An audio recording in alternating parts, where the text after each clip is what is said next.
What is going on, guys? This is Anik Azhar and this is Khalid.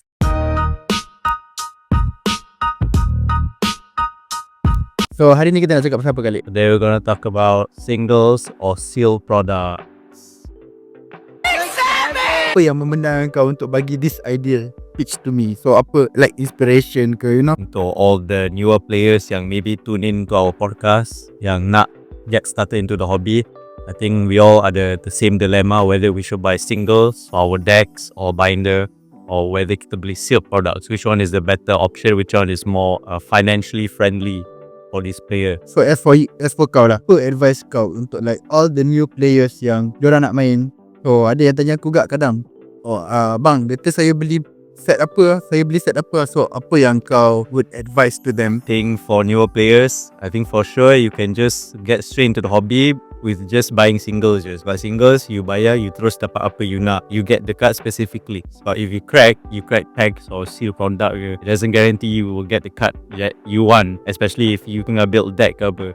And overall cost wise pun, buying singles is more like budget friendly. You bayar maybe, I think one deck is around depends on maybe 300-400. Even the cheapest one pun 150 lah. 150 like. Sebab some of the Phase DPT sellers akan jual Phase DPT bapak mahal. Of course, there's some expensive singles like the staples, so macam Phase DPT, Hilda or Dawn. Those are a bit more pricey. Dawn are cheap. Yeah, but if you compare to like buying seal products, you crack, but it doesn't guarantee you will get Phase DPT. Let's say if you crack Shroud of Fable or something. So cost-wise, I definitely think for especially newer players lah, you should definitely go into the hobby straight by buying single. Because the total 60 card deck probably will cost you lesser than the amount you spend buying all the ETB booster boxes apa semua. Because let's say if you buy like ETBs for Shadow of Fable just because you want the Phase DPT EX. Phase DPT EX paling mahal orang jual sekarang RM80, RM90. You dah spend for like 2,500 just to get that one Phase DPT EX, and itu pun belum tentu dapat. And but then the problem is sekarang what happen is like aku beli barang ni just for sale.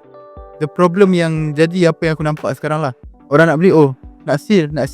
I mean, you can buy like one case and then seal for like one box. And playables are rotating. If benda kotak tu kau tak buka, all the playables are rotating, you cannot make money out of it from players. So this is from players perspective yang aku cakap, seal collector tak salah. It's just that kau tahu lah limit kau.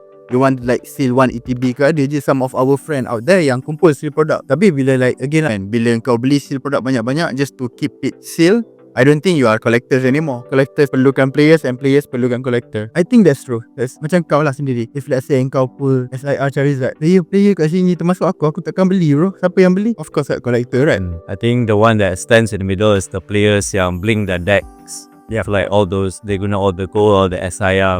I think that one they can benefit getting it from the collectors. But collector for sure they will have a binder page full of all these SIR illustration wrap. So betul it correlates to how the beneficial relationship between the players and the collectors. Even for collectors pun, there's also collectors yang they collect singles here, like they don't buy seal products. It won't correlates into how buying, even you collector pun, doesn't mean you have to be a player. You can also just buy singles. It saves your entire cost definitely a lot more lah than cracking stuff. Let's say you want to make a master set. If you bought master set just from cracking, you're gonna blow easily. I mean 3k. Okay, that's the thing lah about cracking lah. I won't blame you guys cracking, because cracking is fun.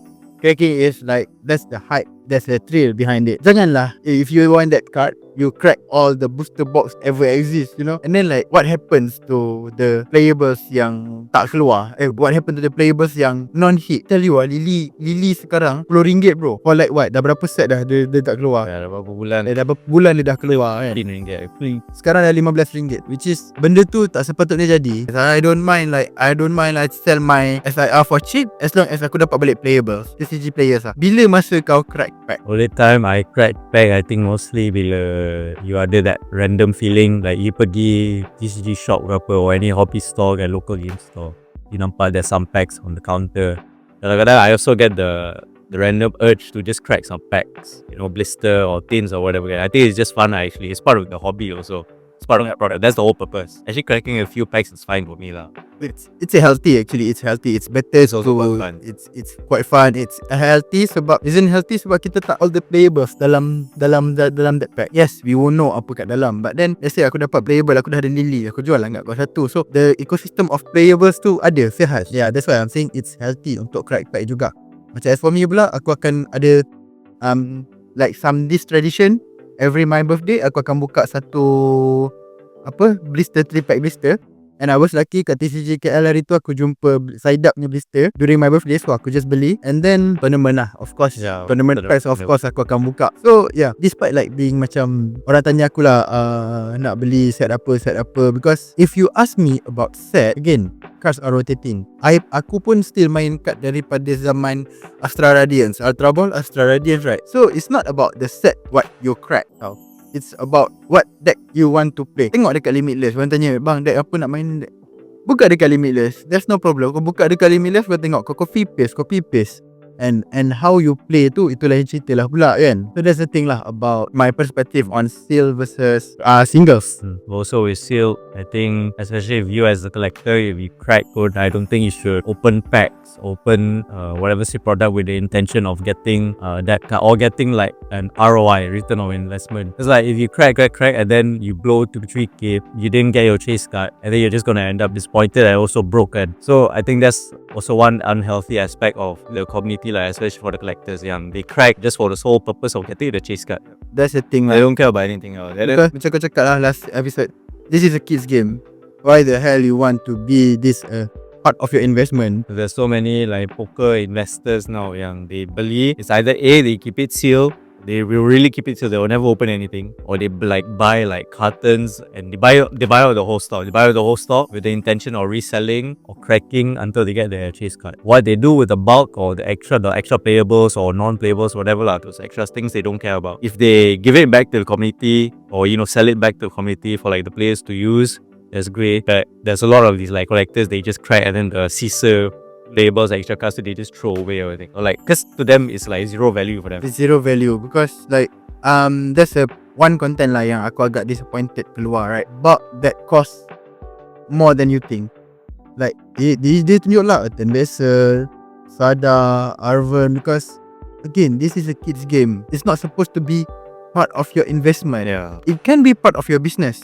Kau boleh like buka, okay, kau cari like supplier, kau cari kau punya itu, kau cari kau punya ini, kau cari punya distributor, just to sell the products to the community. It's not healthy lah. Again, aku cakap it's not healthy bila kau simpan that product dengan angan-angan that seal product akan naik harga because dalam tu ada that particular chase card, but then one day kau jual less than a year kau jual. Orang will ingat yang Pokémon TCG ni sekadar investment, while how long you been playing? Around almost 3 years. Yeah, aku dah main like aku 2 tahun lah dalam ni dengan dia, but still this game is fun if you want to learn. The card is beautiful even if you tak main pun. If you like, even as like even you like the Archon, it's still great. At least you are appreciating the game and hobby for what it is. But like these people who they sapu all the seal products, cartons, just because they see it as just like a form of value whatever, to get back the value they paid for, or they can get back more. So like those kinds of things, it really ruins the hobby lah, even for collectors and players both. Especially recently,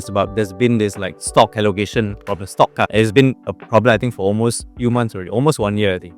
Dah setahun dah. There is like really crazy Pokemon inflation or something going on, and we collectors and players have to get the short end of the stick. We can't get the singles, the cards we want. So the shops or collectors can't even pre-ordered items because all these like scalpers, they sapu everything first. So we're left with like basically nothing, or we can get the item but we have to pay for a much more saturated price. I'm being really honest that the hobby now is actually getting more and more expensive. Even though it sucks when you see the hobby, because when you see other TCGs like Vanguard or Yu-Gi-Oh, I don't think they suffer this problem also. I think the closest is One Piece. I think One Piece or Pokemon is like on the same level, like Scalper issue now. Like the other TCGs are like Vanguard, Yu-Gi-Oh, Kata or whatever. One Piece for one pack for like what, 10 ringgit, 8 ringgit. Compared to Pokemon was like 30 ringgit. And even akan datang ni Ascended Dream holiday set yang keluar ATB je, aku tak rasa that one ATB cost like it used to be. Bila aku beli holiday ATB, my first holiday ATB is Crown Genius. That one was like 350. Itu pun aku dah rasa macam, uish, mahal lah. Sebab waktu tu like the main ATB Lost Origin 250. Itu pun aku dah rasa, oh itu okay, itu fair. But now the main set ATB sekarang berapa? 1,500. Yeah, I think it's not fair for us yang really enjoy this hobby, but then rasa macam we cannot enjoy it properly because of like this kind of scalpers. The thing is, we don't know who to blame. Kita tak tahu siapa yang kita patut salahkan.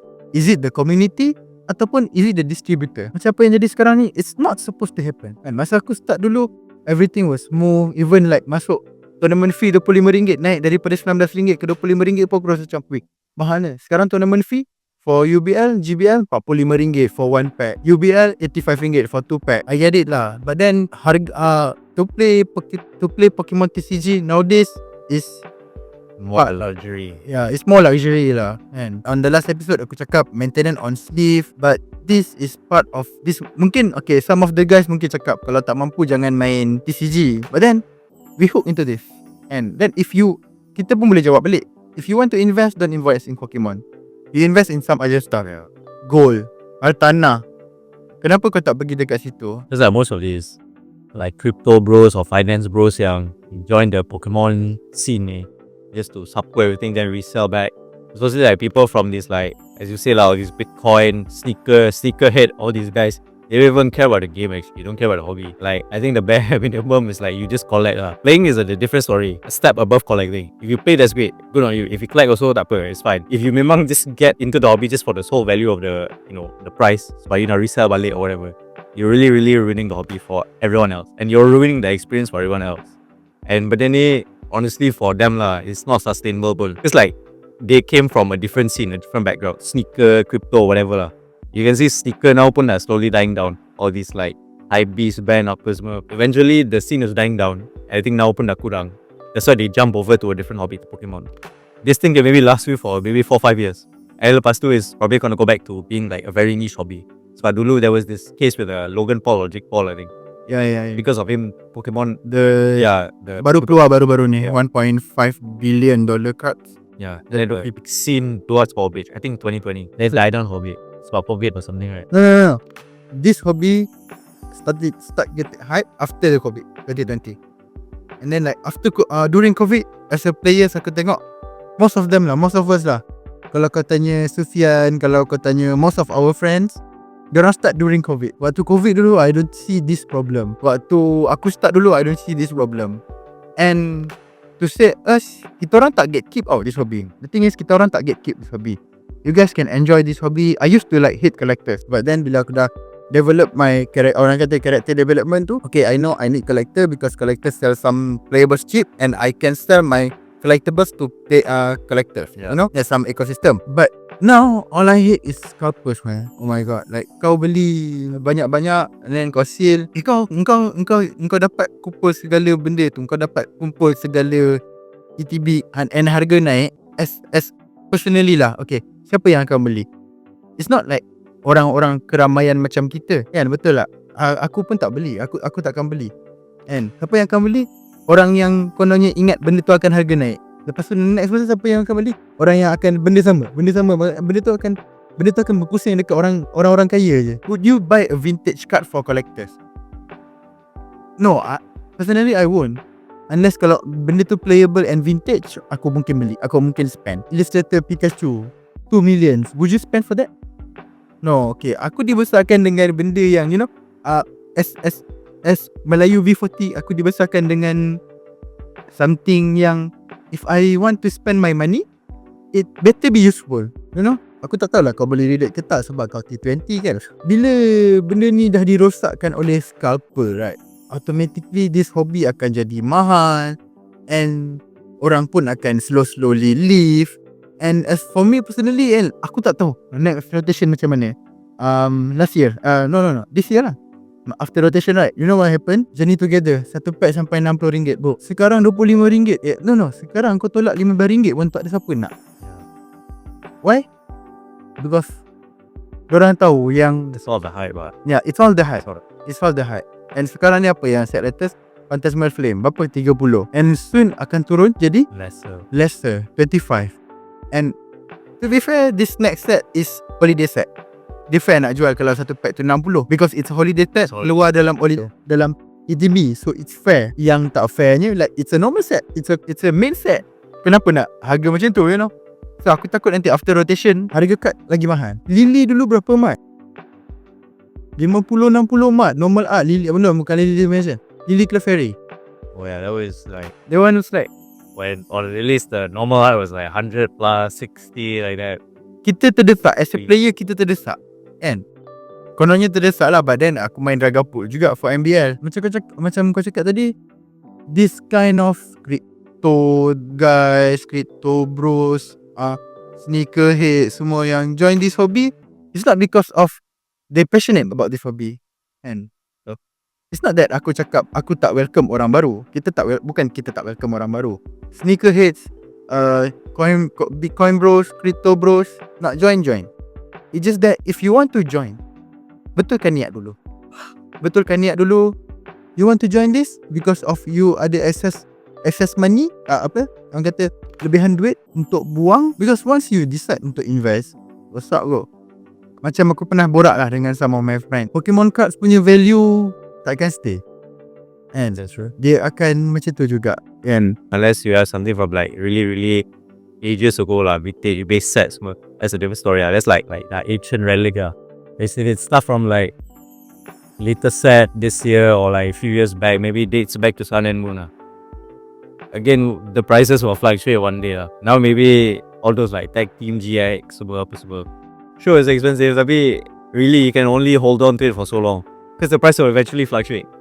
Benda these like prices ni, there's a market that manipulates them though. It's not like it will always stay consistent 1k above. Like one day suddenly it can just crash. Especially recently, the Pokemon market is like crashing like crazy. Not just for say product, but for singles. So as you say just now, it's like all the fairy we bought last time. Kan? I myself I bought for I think around 40. And now the fairy is like 20, or like you can find something 15 nice. bro. Yeah, 15. Aku boleh get it for free bro. All this stuff, the price won't be permanent, you know. So we all have those like FOMO moments, even for players or just collectors. Players won't have FOMO, you know. Or the Lily's Determination, Hilda, semua. People are willing to pay FOMO price because that's like I said, we get the short end of the stick. We have to deal with this situation yang all these scalpers and resellers made for us. They made the situation and we paksa like get the short end of the treatment. So we paksa FOMO, get all these Lily, Hilda, apa semua, Donna. So as a player, of course it sucks out, right? We still want to play the game kan. So we have to deal with the situation now. Now we have to pay the FOMO price because we need to play. Like that time Lily's Determination just came out, right? So we had to get a card lah. So nobody wants to play like research and everyone wants a Lily. One play set, I think around the time was like 4 play set. Imagine Dex Jagardi or Palt lah yang main Lily's play set. It's crazy bro. Like just so that we can play the game in a proper way, we have to deal with that FOMO price. Macam personally, aku sendiri, my girlfriend play that time dia nak main Venusaur. And Venusaur punya aspect is, apa nama dia? Maximum Rod. So, I cannot find Maximum Rod anywhere. There's one Maximum Rod, and I don't think it's supposed to be that price. Satu Maximum Rod for like RM20. RM20 bro. Untuk Super untuk aspect yang orang RM20 is like tambah lagi RM10 kau dah boleh dapat ni lah, Precious Trolley. Yeah. Tambah lagi RM5 kau dah dapat Prime Catcher. Cakap pasal Ace Packs kan. Prime Catcher's like such a prime example. Yeah, Prime Catcher is a prime example. Last year when Temporal Forces came out, you know, everyone was so excited the Ace Packs came out. And then the number one best one at the time was Prime Catcher, called the effect.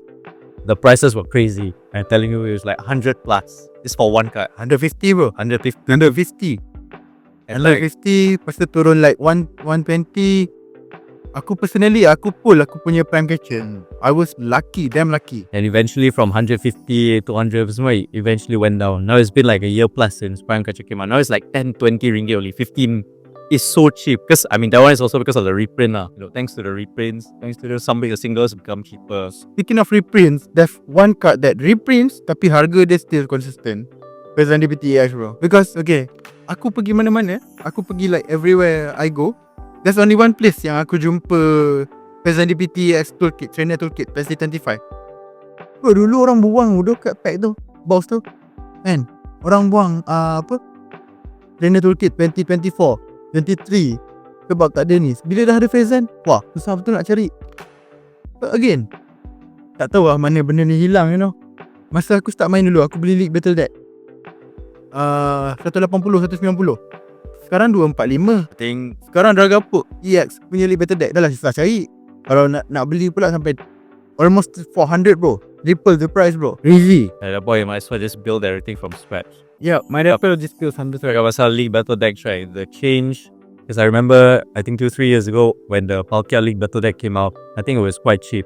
I have a picture. I think I'll just here's the image here. But it was quite cheap. It was very affordable at the time. The whole deck. It's like 150 something. If you compare it to now, we have this like Mega Gengar League Battle Deck. But the difference is that the Mega Gengar one has like an illustration rare inside there of Haunter, I think. And because it's Gengar is very popular. When the Mega Gengar Battle Deck came out, people were sculpting it. And it's not even like packs or anything. It's just the deck inside there. It's a deck. But what it was Gengar. Had the Hunter, right? In the Haunter Aya. So because you cannot get the Aya anywhere else. Yep. Sama macam I think Grimstyle punya set and the Metagross punya set, they had the Aya inside there. Oh yeah. So if you want it, you have to get the League Battle Deck kan. And also because it's Gengar, it's super popular. I was like, why are people sculpting League Battle Decks now? Like, it cannot be this bad. Because there's no packs inside there. It's just the deck itself. It's just a deck. And then like aku pernah tengok like satu gambar dekat eBay yang ada Hunter IR tu dia dah ambil. Then they jual the box itself without the Hunter, which is crazy. Sebab what's the tarik the Hunter, the price down gila babi. It's like kau beli benda tu 1.5, kau jual balik benda tu 50 je. To say that some of this collective, they only know the value, not the macam the stability of the value. Diorang boleh cakap dekat aku yang this card will go up, tapi diorang tak boleh cakap aku why, you know. Because people are chasing it. Okay, based on what? Aku boleh cakap sekarang ni that what happened to Air Balloon. Bro, Air Balloon dulu masa aku start main, dia ada lagi dalam rotation. And now aku nak cari sekeping RM10 by normal art. Yeah, true. So aku boleh bagi fakta kenapa harga kad ni naik, tapi based on like player punya side lah. Based on past experience lah. Bukannya based on like some ni tengok harga cat tak. Aku jual Air Balloon Gold dulu dekat Arinesh RM20 je mat. Sekarang berapa mat? So one more thing about like kenapa collector kad dulu lagi mahal daripada yang macam sekarang. Okay, you guys got to know that previous generation yang start dengan Pokemon, macam kita lah. Okay, engkau dulu macam aku lah sendiri kecil-kecil kan dapat kad Pokemon. I won't keep it. Aku takkan simpan. But bila aku dah besar ni, baru aku pandai simpan. Betul tak? That's why harga kad dulu lagi mahal. And sekarang ni, if everyone simpan dekat, what makes their thing that the price will go up? I see like there's this recent pattern where people on I think Twitter, where it's like they will post this like random image of a card and the price, like let's say they'll take a screenshot of TCG player or price charting. They'll post a picture and it's like, oh, are you guys aware of this price? It's gonna go up. And that's like a form of market manipulation, which for me is like extremely dumb. It's literally just some random ass card that maybe that person has a ton of. Let's say whatever like Scrafty Aya or something. Let's say the person has like a ton of them, right? They wanna get the investment balik. They'll post this random tweet on Twitter saying, oh, this is confirmed gonna go up in the next few months. You all should buy it now. Yeah, that's just a way for them to get you, the consumer, to buy their stock of the singles or whatever Aya they have like yang murah gila. They're trying to spike the price up. So like that kind of manipulation for me is quite dumb. It's like you will see it often, bro. You can treat it as business lah. Kau boleh beli barang banyak-banyak, buka kedai, I don't mind. Ataupun do something like entrepreneur, like macam kau potong kad tu buat like some kind of art ke, I don't mind. Part of your business plan, you know. Not part of your like orang kata bukan entrepreneur, part your investment plan. I get it, like macam syarat lah to Mio Collectibles. But then yang daripada Mio Collectibles tu sekarang dah jadi Mio Gaming lah. Bulba Store. Those are from like one community. Bukan aku cakap diorang Kani ni bayar diorang untuk buka kedai, tak. It's just that diorang ni like macam okay, Kani buka kedai, okay, aku pun nak buka kedai kat KL, dekat KL. So the community are growing bigger. And the community are growing bigger. Before this, Ampang tak ada tempat main, diorang menumpang je dekat Amidia. Sekarang diorang dah ada Bulba Store. Dulu aku ingat lagi Mio, daripada nilai datang ke Subang mat, semata-mata mat, just untuk main. Sekarang dekat Nilai dah ada, dekat Kajang pun dah ada. Not to say like Mio Collectibles is part of their journey, but that's where it started. Yeah, that's where it started lah. The community really expands throughout. It's great to see like everyone start from one store. I think we both started from you. Yeah. Then you know some of the players, they expand what kedai sendiri, pick their own communities where they stay, Kajang, Klang, apa semua. So it's great to see, you know, the influence is there lah. So the hobby is more than just, you know, the value is the cards. So you can actually make like lasting macam friendship and bonds with the people lah, you know. Macam dulu my toy pun, the tournaments will actually sendu gila. So like 4 or 5 people. Then I came, and then now thanks to me, they have a very Thanks to him, sure. thanks to me, they have a very joyful last week happening. Berapa orang?